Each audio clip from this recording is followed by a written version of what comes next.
चलिए जानते हैं देश और दुनिया की छोटी बड़ी खबरों को फटाफट अंदाज में। पर अभी तक आपने इस वीडियो को लाइक नहीं किए हैं तो लाइक कर ले, चैनल पे नए हैं तो चैनल को सब्सक्राइब कर ले, साथ में बेल आइकन भी प्रेस कर ले और वीडियो को ज्यादा से ज्यादा शेयर करें। तो चलिए बढ़ते हैं खबरों की ओर। महाराष्ट्र नवनिर्माण सेना की तरफ से लाउड स्पीकर बंद करने को लेकर जिस तरह की लगातार धमकी दी जा रही, उसके बाद शिवसेना ने उस पर करारा हमला बोला। शिवसेना नेता और राज्यसभा सांसद संजय राउत ने कहा कि हिंदुत्व शिवसेना के खून में है, हमें कोई हिंदुत्व ना सिखाए। उन्होंने एमएनएस चीफ राज ठाकरे को आड़े हाथे लेते हुए उन्हें बीजेपी का लाउड स्पीकर करार दिया है। संजय राउत ने कहा कि ये जो लाउड स्पीकर बज रहा आजकल ये भाजपा की भोपू है, ये सबको पता है। ईडी की कार्रवाई से भय मिले इसलिए ये आजकल बीजेपी की भाषा बोल रहे हैं। शिवसेना नेता ने आगे कहा कि बीजेपी जब खुद सामना नहीं कर पाई तो राज ठाकरे के रूप में लाउड स्पीकर को आगे बढ़ा दिया है। उन्होंने आगे कहा कि ईडी की कार्रवाई से छूट मिलने के बाद राज ठाकरे का भोंगा शुरू हो गया। उन्होंने किरीट सोमैया पर दिए गए बयान को बिल्कुल जायज ठहराया। रावत ने कहा कि किरीट सोमैया जैसे व्यक्ति के बारे में गाली गलौज की भाषा बोलकर मैंने कुछ नहीं गलत किया है। यही किरीट सोमैया कोर्ट गए थे कि महाराष्ट्र की दुकानों पर मराठी भाषा का बोर्ड ना हो। उन्होंने कहा कि ये किरीट सोमैया मराठी भाषा का हितैषी नहीं है। इसी किरीट सोमैया ने मुंबई को महाराष्ट्र से अलग करने की राजनीति रची थी।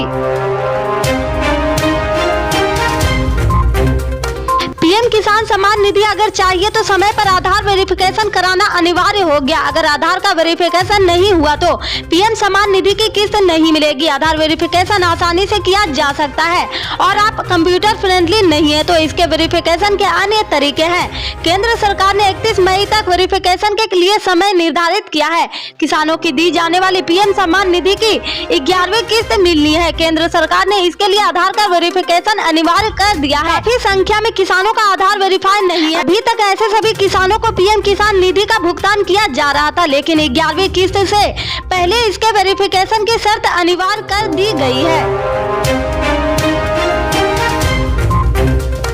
खुदरा महंगाई दर के आंकड़े अब साफ हो गया कि खाने पीने की चीजों की कीमतें आसमान छू रही, लेकिन अब दफ्तर आने जाने से लेकर ट्रेवल करना भी महंगा हो गया। पेट्रोल, डीजल और सीएनजी के दामों में बेतहाशा बढ़ोतरी के चलते एक बेस्ट कैब एग्रीगेटर कंपनियों ने किराए में बढ़ोतरी कर दी, जिसके चलते आम लोगों के बजट बिगड़ने लगा। ओला और उबर ने किराया बढ़ा दिया। दोनों ही कंपनियों ने कैब किराए में 12% तक की बढ़ोतरी कर दी।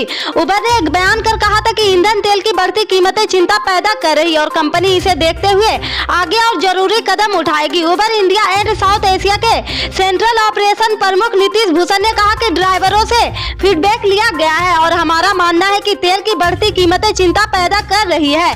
ड्राइवरों को ऐसे वक्त में राहत पहुंचाने के लिए उबर ने दिल्ली एनसीआर में 12% तक किराया बढ़ाने का फैसला किया है। उबर ने यह भी साफ कह दिया कि तेल की कीमतों पर उसकी नजर बनी रहेगी और हालात को देखते हुए निर्णय लिया जाएगा।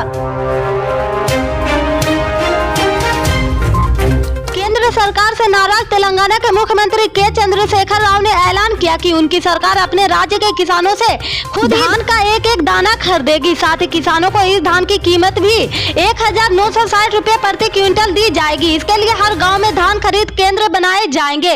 पैसा सीधे किसान के खाते में भेजा जाएगा।